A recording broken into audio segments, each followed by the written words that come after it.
Tak znie to možno tak zvláštne, ale čím ďalej, tým viac našich klientov, ktorí sú muži, nás vyhľadáva a nie sú to len muži, ktorí sa o seba vyslovene starajú, typu metrosexuálov, ale sú to niekedy aj naozaj veľmi tvrdí chlapci, ktorí navštevujú posilovne a zápasia a boxujú, pretože práve títo ľudia, ktorí často chodia do posilovne, majú veľmi intenzívnu mimiku a tak ako si cvičia svaly na tele, tak takisto v tej posilovni vlastne dochádza k tomu, že tá námaha sa odrazí na tvári, takže tá mimika je intenzívnejšia.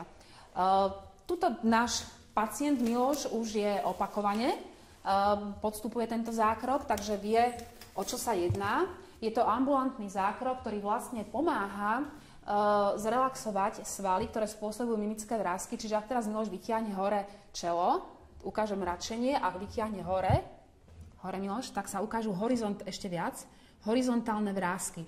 Oni, ak si pamätáte, niekoľko mesiacov dozadu sme píchali botulotoxín, boli výrazne intenzívnejšie, ale práve vďaka opakovanej aplikácii sa stav týchto vrások postupne zlepšuje.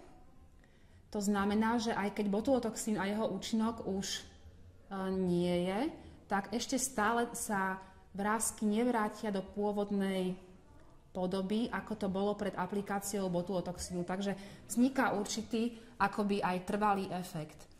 Ak by ste si mysleli, že botulotoxín je len na vrásky, nie je to pravda. Muži, ale aj ženy nás vyhľadávajú aj kvôli iným problémom, ako je napríklad potenie v podpazušiach, na dlaniach alebo na stupajach, kde po aplikácii botulotoxínu dochádza k ústupu potenia až na 10% pôvodného potenia a efekt vydrží 6 až 9 mesiacov.